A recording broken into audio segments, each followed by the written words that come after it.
Okay, so we continue with the second talk of the session. This talk will be held by Peter af Geierstam. I hope I pronounced it right. So everybody, a lot of people develop software, and this talk is about what you should do while still in the development cycle. Folks, please sit down and stop talking. Hey there at the back, thanks. So what you should do while still in your development cycle, not to become Sony or even worse, Adobe. Have fun. Okay, welcome. Nice to see so many people here. I hope you enjoyed the conference. I've really enjoyed it so far. It's my first time here. And I'm here to talk about security mistakes in software development. And I have a vision that software security needs to come from the inside. It's not only doing pen testing or hacking. The people doing the development has to be aware of the problems that we are facing. And the bad thing is that there are two separate worlds. Not that many hackers are software developers by profession, and not many software developments are involved in hacking or security testing or whatever we should say. So this is my small contribution. I'm trying to present. It's not really like the old West top 10, but it's somewhat similar. 10 common situations where I have found in my experience that mistakes are made that leads to software security problems in the finished products.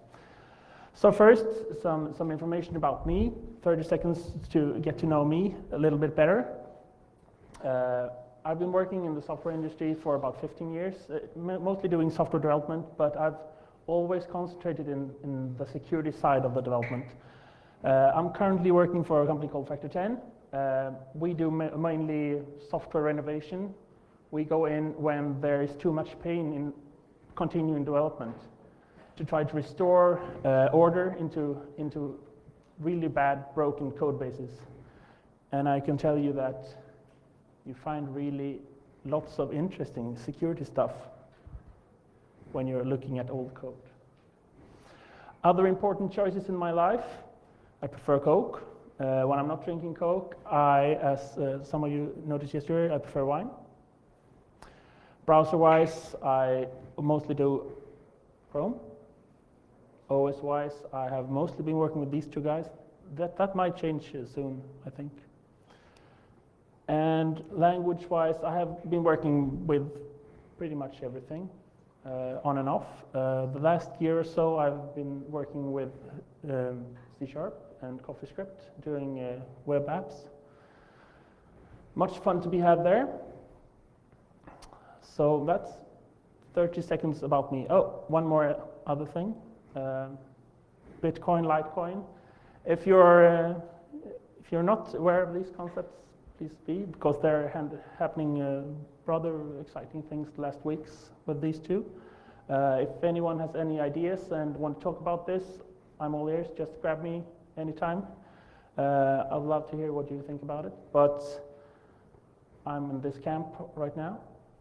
I think there's good promise for that. So let's start with number 10. And I've tried to find some quotes for each of these. It's really hard to find good quotes regarding security. But this is one I found. To be more successful, study failures. So anyone has a guess what this topic could be? This is what most of you guys do every day. You try something, it fails. You try something else, it fails. You study the failures and you succeed. But this particular topic is logging. It's an area that's often overlooked. And when you're developing your application, if you have no or bad logging, you're not alone. You're far from alone. And there's no reason why it should be like that, because it's really hard to find out what's happening inside the application without proper logging. And it ends up with you as a developer entering print line hello 2. What I call Norwegian debugging.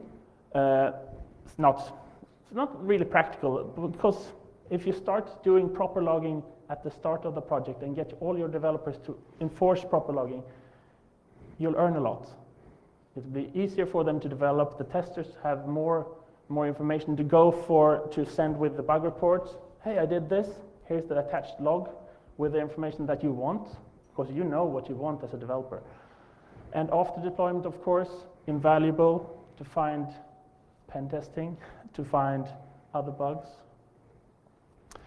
So how should you do the logging? In my opinion, you should do your logging really lightweight. You should have a dynamic behavior at runtime. You should be able to step up the logging without restarting the application. You should have a flexible destination. You should be able to send your log files not only to disk, you should be able to send them to another system, because your production systems might not handle the log load that you are sending if you enable like trace logging. And while writing your logging statements, think this question: who did what when? That's a good start. And don't forget to log the administrative operations. Really common to just log the user stuff and forget about the admin stuff. Some example, not that easy to find a good example of logging, not a fun one anyway. So I came up with this. This is a World War II bomb plane. And what does this have to do with logging, you might ask? Well, during the Second World War, lots of bomb planes were sent out from Great Britain to drop bombs, and not all of them returned, of course. And they were trying to add more armor, but if they added armor to an entire plane, it would be impossible to carry any bombs. So being a government, and governments are pretty good at logging stuff, so they had pretty good books of what planes went out, what planes got home, and they had maintenance log on where are the bullet holes. So they used that information, where are the bullet holes on the planes that got back, to extrapolate to where are the bullet holes on the planes that didn't get back. So that's an example of having good logging. You can even deduce stuff by looking in what's not in your logs. Some benefits of good logging, of course, security, easier debugging, and it helps with some compliance issues as well.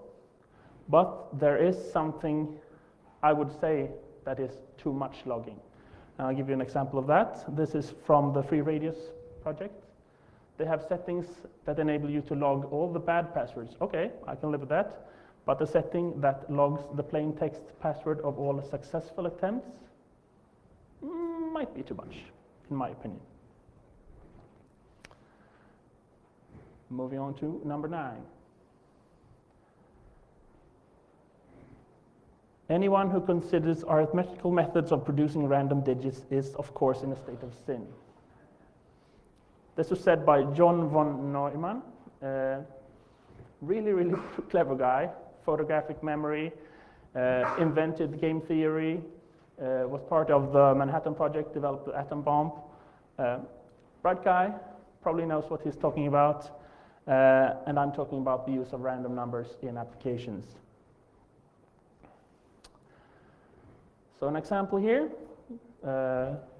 somewhat related to the previous talk with password resets and stuff like that. You've all seen these kinds of forms when you forgot your passwords. Hey, email me a reset link. You click it, get an email, you get a link with some funky codes, and you fire up your cool Netscape browser, and you can enter a new password. But what we have to look at here is, this could be any cookie as well, of course, but you have a name and you have a secret value, and you have to figure out how is this value produced. Well, if we look at Stack Overflow, this is a Java example of how that could be constructed. You grab a new random number generator, you iterate over some numbers, use that as an index into an array of characters, and you build your string. Okay, so I used this one and wrote a program that spat out 2 10-character codes consecutively. At this year's Black Hat, there was a cool talk by 2 guys from Cylance where they presented a tool called the Prankster. I don't think that the talk got that much attention because it had a really strange name. It was something like black box testing of pseudo-random number generators, something like that. But the implications were pretty cool. So what they did was a tool it isn't that user-friendly though, enables you to enter one of these codes, and it reverses what initial seeds for the random number generator could have been used to produce that code. So in this example, we say, oh, this is probably Java application, and this could be the alphabet used. And it gives us 2 initial seed values. We then use that seed value, the first one, and skip 10 characters because we took 10 characters already, and we get another seed value. This is the internal state of the random number generator, and we feed that back in, and we get out the next code, the next 10 character code. This happens to be the wrong one, so we try another initial seed, and we get the next generated secret code. And what they did with this was, using web apps, they requested a password reset for themselves, and then immediately afterwards requested a password reset for the admin user. And then they just guessed the secret value or calculated it backwards. They got a few candidates, easy to try, and they can change the admin user's passwords. Really, really clever stuff. You should check it out. So when using random numbers in applications, beware of how you use it, when you use it, and how and why you use it. And if possible, use some secure random number generator. It's secure right now. Who knows in the future? So just be careful. Number 8. Who remembers everything about somebody? I know the quotes are terrible, but then again, there aren't that many quotes about security. So what could this possibly be about? Any guesses? Could be about backups, but they are pretty much always pretty well protected. This is about version control systems. And these guys are really good at remembering stuff. They're an essential part of the software development process. You tag your bug fixes, your commits, your features, in everything. You use branches, and it's one of the centerpieces of modern software engineering. But what happens if you happen to commit a password to the version control system, and somehow you find out, and you go and you remove it in a later commit? Well, it's a version control system. The file is always there, and if someone has branched or forked your branch, that password is in the other branch. And stuff like this has happened during this year. GitHub enabled a feature where you could search through all the repositories, which led to the people started searching for SSH keys and found them, of course. So they had to kill the search. Somewhat related, Amazon. People were leaving sensitive credentials inside their Amazon AMIs, publicly packaged virtual machines. So stuff like this happens all the time. Of course, GitHub knows about this, and they have a page about it, and they say, it's fairly simple to remove the file from the entire history. Well, I wouldn't say it's fairly simple. It's doable, but it's kind of a funky command. But it's not just GitHub. It's your own version control systems, whatever they may be. So when you get home, take a look at them. If you're proficient in scripting, it's really, really easy to just step through each revision and search through every file. I've done it a couple of times for a couple of interesting GitHub repos. You can find some nasty stuff in there, really.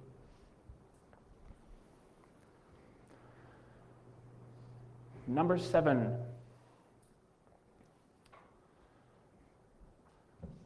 This is not related to the keynote speech, even though it's somewhat familiar. This is talking about protocols. So let me give you an example. You have somehow, you need an application where that should be presenting an RSS feed. It could be a desktop application, it could be a web application, whatever. And you have a configuration where you enter which RSS feed it's supposed to display.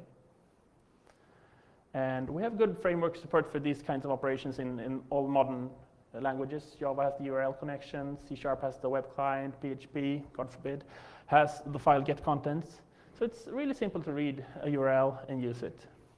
The problem is not your protocol, HTTP or HTTPS. The problem is all other protocols.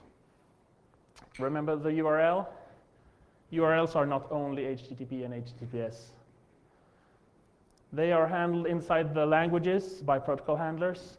Java, for example, has HTTP, HTTPS, FTP, file, and jar. So yeah, you could do this in Java. Works fine.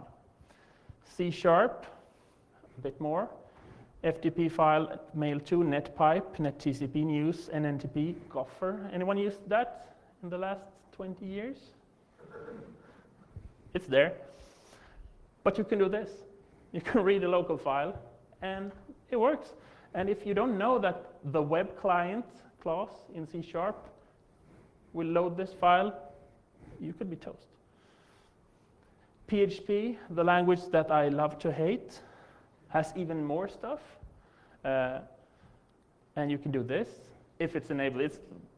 It's not enabled by default, but you can use PHP to do an SSH2 command on another host, pivoting through a web system. Might be useful someday, but probably not for what you want to do. So think about that there are other protocol handlers in whatever language that you use. It's not only going to be HTTP and HTTPS. Number 6. Wise men don't need advice and fools won't take it. Benjamin Franklin probably didn't have a computer and certainly didn't have computer security problems. But this is about standards. And standards are, it's a whole nother beast for software developers. But when a software developer or an application developer needs to use a standard as a client, you need to follow that standard. If you're going to write a server following a protocol or a standard, you need to follow the standard. So we have standard specifications, okay? XML specification, 59 pages. Not that bad. SMTP, 78 pages. HTTP, 119 pages. Ever wondered why NFS has so many security problems? Well, this could be one of the issues. 617 pages of standard specifications. And working in the telecom industry, as I've done, we have the ASN1, abstract syntax notation, almost 800 pages of specifications. What could possibly go wrong? So if you're not using a standard framework for these things, but trying to do it yourself, read up, read a lot. But the problem is most developers just go,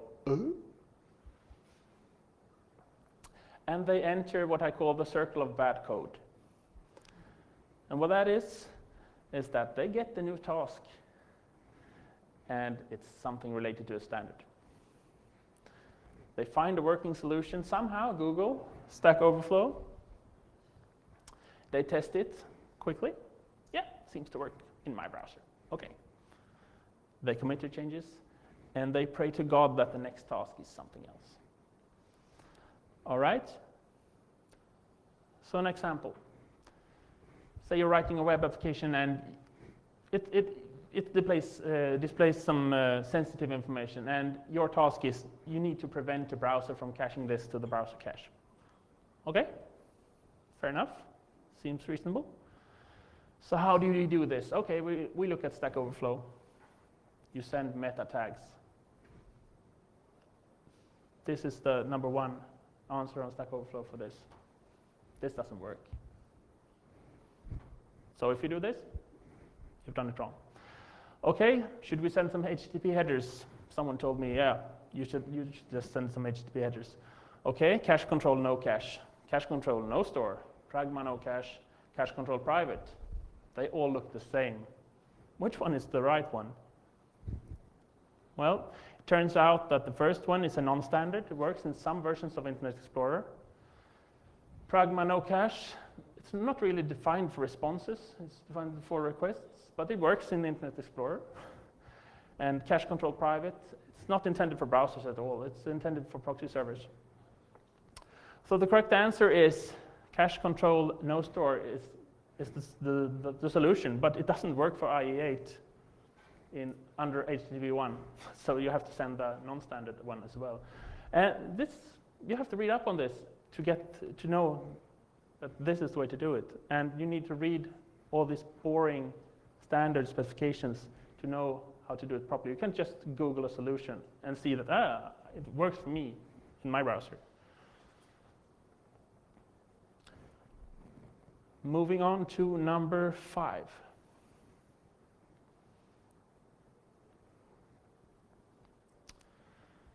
If you change the way you look at things, the things you look at change. This is, of course, related to input and input validation. And we all know that input validation is important, but still, it's still a problem. I see it every day that I'm out reviewing code. And the most common problems that I see is either you're not checking at all, or you're looking for incorrect input. And looking for incorrect input is like trying to outsmart the attacker before he starts attacking. It's really, really hard. My recommendation is start looking for correct input instead, and throw away everything else. Your application won't work that well in the beginning while the testers are starting to do stuff with it, but you can tweak your input validation until it works and just throw away everything else. It's much easier that way. Regular expressions are your friend doing this. If you don't know about them or don't know them, learn. Really, really powerful. And develop a strategy for dealing with invalid input. If you're writing a web API, how should you react to invalid input? Should you always send an error code? Should you log it? Yeah, of course you should log it, but develop a strategy, communicate the strategy so that everyone does the same thing. There are some pitfalls though. 2 of them are alternative representations and data in places you didn't expect. So I'll give you an example here. Say that you're tasked with writing a browser plugin that takes a URL and prevents the user from going to the Pirate Bay. Fair enough? So we just filter out the word the Pirate Bay. Are we done? No. You could also go to the IP, right? We're skipping like proxy servers and stuff like that right now. But you could go towards the IP as well. Are we done?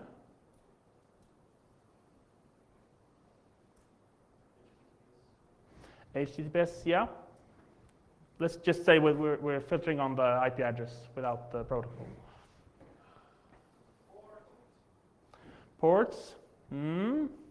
Not really what I'm out after. Or if you are filtering on just the string, the IP and the word the Pirate Bay. Sorry? Yes. How many of you knew that you could use that as an URL? Not that many. That is the 32-bit representation of the IP address. And it works perfectly to go to the address like that. And if you don't know about that while writing your Pirate Bay filter plugin, you You won't succeed, not entirely. Modified by EV6, and isn't this an example where it should have a positive list allowed URLs? Because you can subvert that with proxies and things like that. Yeah, it's just an example. It's just an example of that there could be some representations of the same thing that you don't know about. Data in places where you didn't expect it. 3 weird examples. Well, in this crowd, it might not be that weird. In developer conferences where I usually speak, this is weird. Don't trust DNS records. A couple of years ago, there was a couple of guys that were experimenting with serving JavaScript code inside DNS queries. So they had these pages that were somehow using information from the DNS and just displayed it without filtering. So they had cross-site scripting attacks through DNS. That's pretty cool. USB,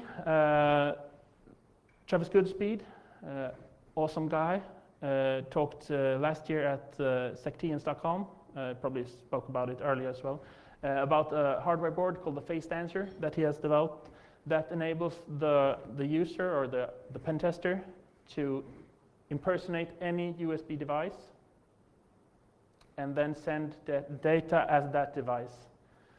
And that enabled him to impersonate like a 15-year-old keyboard, loading the 15-year-old keyboard driver, which totally didn't expect his input because it was supposed to talk to its own keyboard. And he found lots of vulnerabilities in old drivers that weren't supported. The companies don't exist anymore. And no one will ever fix the driver in Windows, whatever. Log files.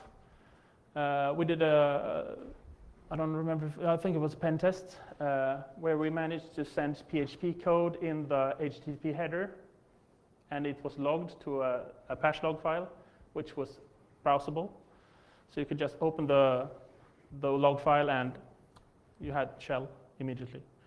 So you shouldn't trust stuff like that, and you shouldn't, and that was not even their fault. Their fault was that they exposed the log file, but nothing really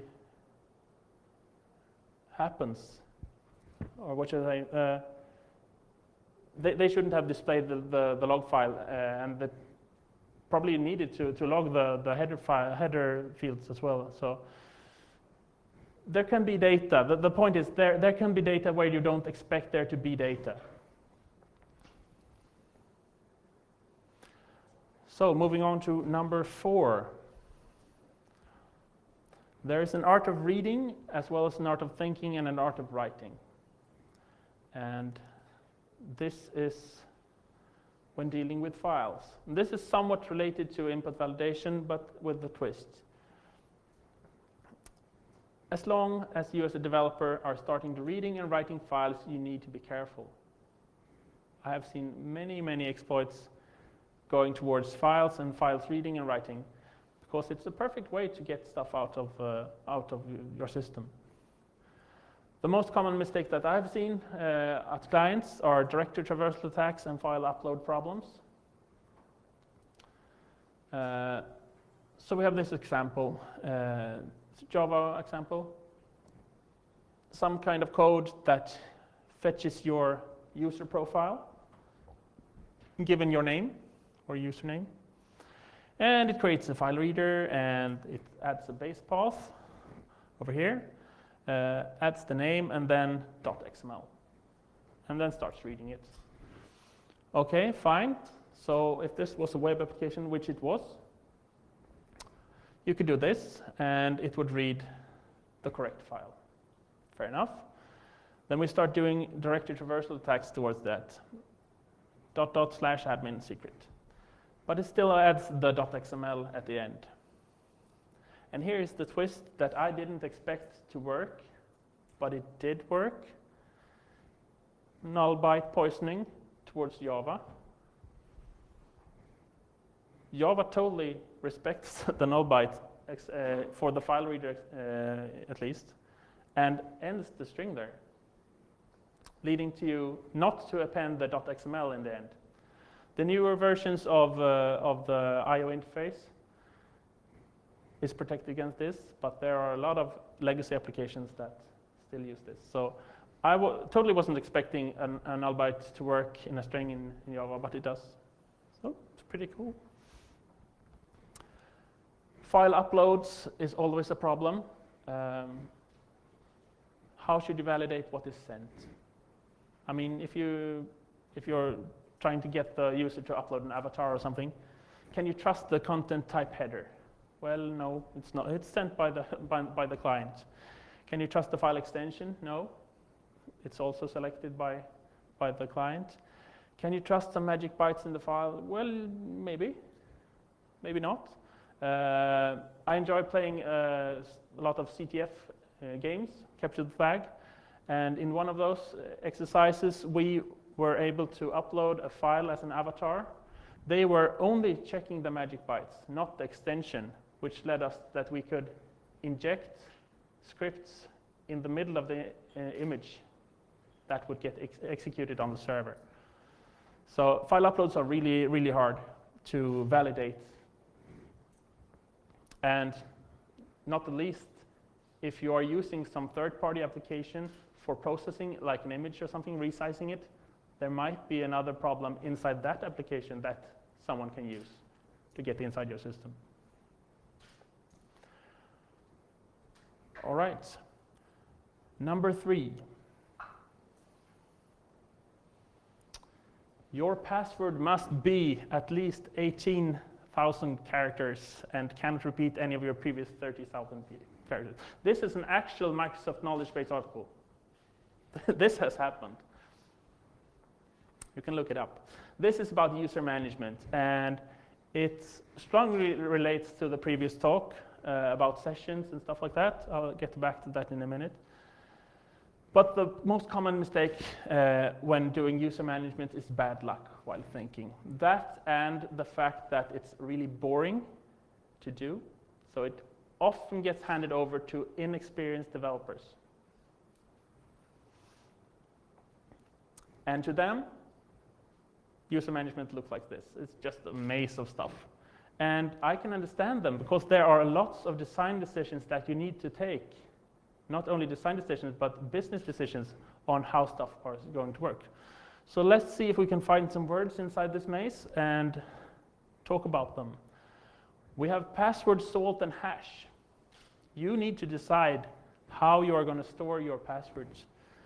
What salt are you going to use? Which hash are you going to use, if any, probably. And you need to select something clever.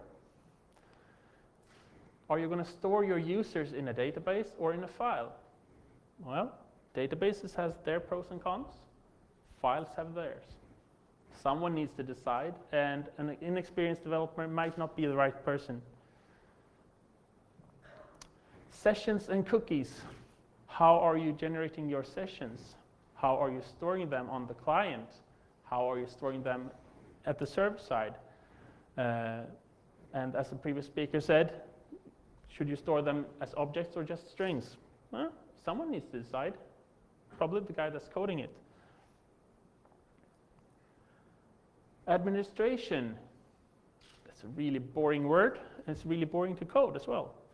But you need to handle password resets. You need to handle how our help desk is going to change users' passwords when they phone in. Are you going to use an unsecure random number generator to generate the code for the reset link? Well, someone has to take the decision. And if you were at the future banking talk, this is also related. Brute force. Should a user be able to try 50,000 passwords a minute, or should you lock him out?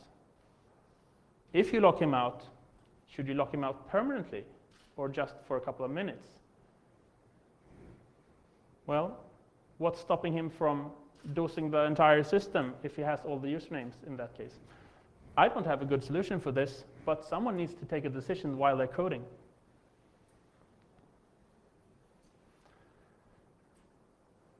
Number 2, and we're getting to the serious stuff right now.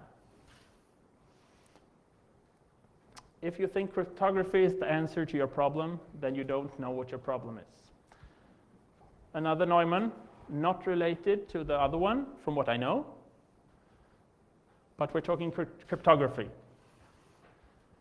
And doing cryptography as a software developer, don't ever invent your own cryptography. I've seen this a couple of times. Never ends well. Don't implement an algorithm that you have read. Also never gets right. Never ever do this. My advice is get some help from someone who knows these kinds of things and use well-known libraries and algorithms. So an example, one of the previous examples where I got in, I could write stuff at the server, but they were like, yeah, but we have AES encryption for the files and we are safe. And I was like, oh, really? So it turns out that these guys were storing encrypted information on the server. I can't really tell you what it was, but let's just say it represented value in the encrypted files. They didn't have the passwords, the encryption passwords. The clients had them.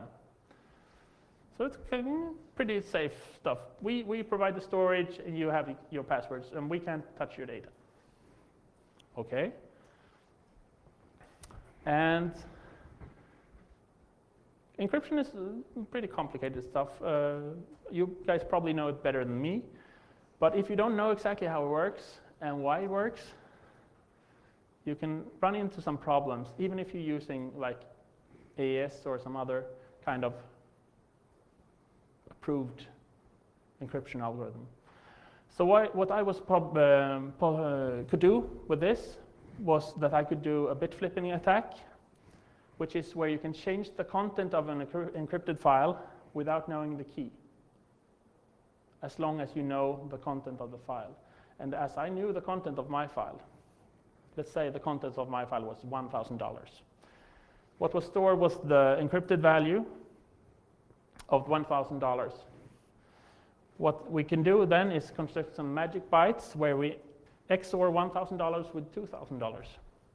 And we XOR that with the encrypted file. And these two guys, due to the mathematical properties of XOR, they cancel each other out. And what's left is the encrypted value of $2,000. So I just doubled my money in the file without knowing the key. And the problem here was that they didn't use authenticated encryption. And even when using authenticated encryption, there are 3 ways of doing it. And from what I gather, the preferred way is encrypt and then MAC, message authentication code. You add a hash after you've encrypted your stuff, so that you know that no one has tampered with encrypted data. But then there's the choice of encryption modes, even if you do stuff correctly. You have cipher block chaining mode, cipher feedback mode, counter mode, electronic codebook mode. You have lots of choices here. Someone has to decide which one should we use. So if you have an image and you want to encrypt it and you encrypt it with CBC, you get this. Well, fine. But if you're not careful and you think that, hey, I found something with a bit better performance, and use ECB, you get this. And this somehow leaks some information about the picture, that the information in the encrypted file. So you have to be really careful of using crypto. If you want to learn more, there's an excellent online course from Stanford. It's about a 7-week course. It takes about a couple of hours each week. Really good, and it will get you up to speed to like the minimum level where you can know that you shouldn't be doing this yourself.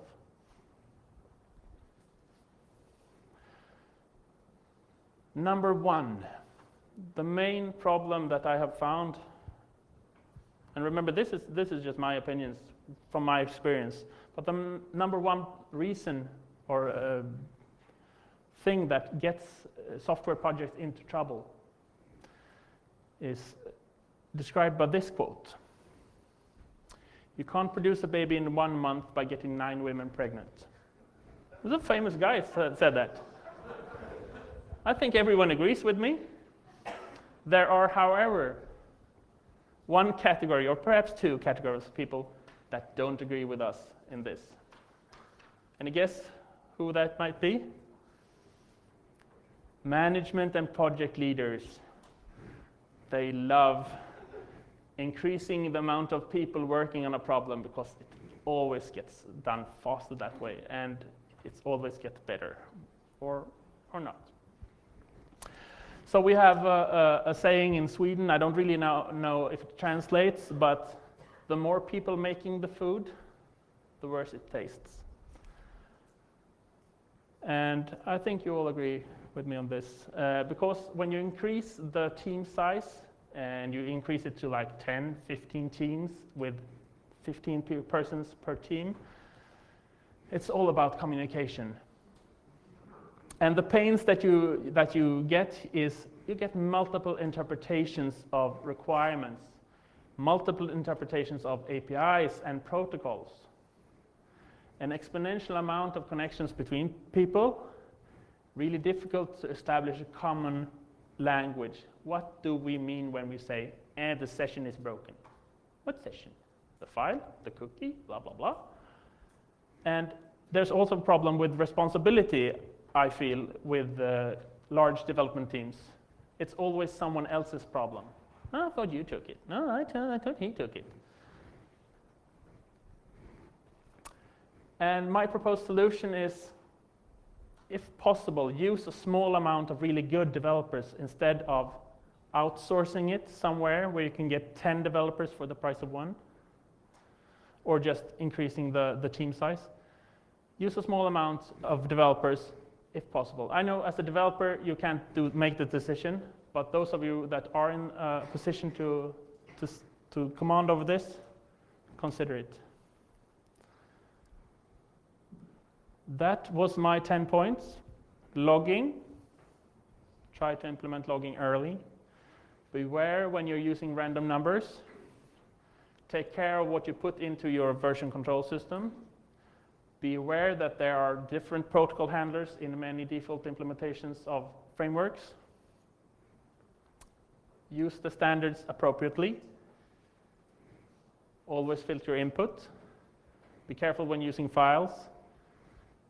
Put an experienced person to do the user management features. Never do your own cryptography. And keep your development team as small as possible and as good as possible. Thank you very much. Any questions?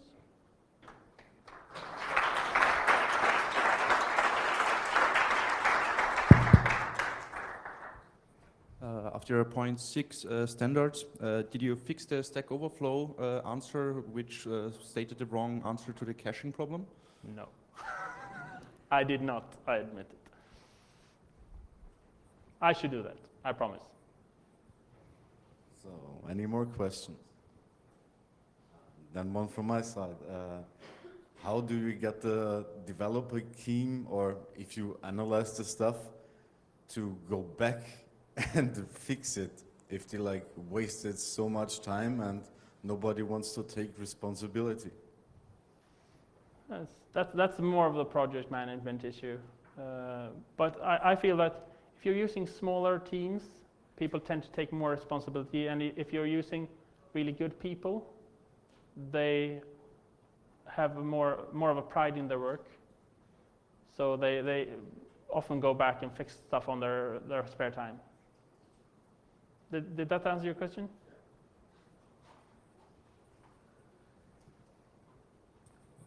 With dev team size, it's also a problem if the team's too small, right? Because then if somebody key who understands a particular piece of software goes, then... Yeah, it's a delicate balance. Yeah. And I'm not saying that my answer is a silver bullet.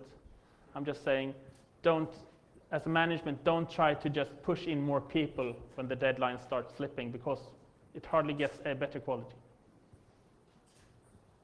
I find it very interesting that you put the development team size first, because adding manpower to late projects makes them later is really an urban legend. And it's also my experience that this can be one of the worst problems you're facing. Yeah, any silver bullet to that, or ideas how to transport that information?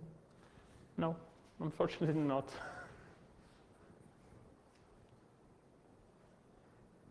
Any more questions? From your experience, have you found things getting better or worse with teams using agile processes? Slightly better, I would say, but the main problem is still the same. You have a lot of connections and a lot of interpretations, and from the few places that are really big, I've been working for a big communications company that were having like one product with 27-man teams, all doing an entire day of planning each 2 weeks, and still having lots and lots of problems communicating changes. What are they doing? What are we doing? And lots of version control problems, merge conflicts, people merging out each other's work because it's not supposed to be there. We haven't written this. So doing large-scale software development is really, really hard. I would say, even agile. So, any more? Oh, thanks.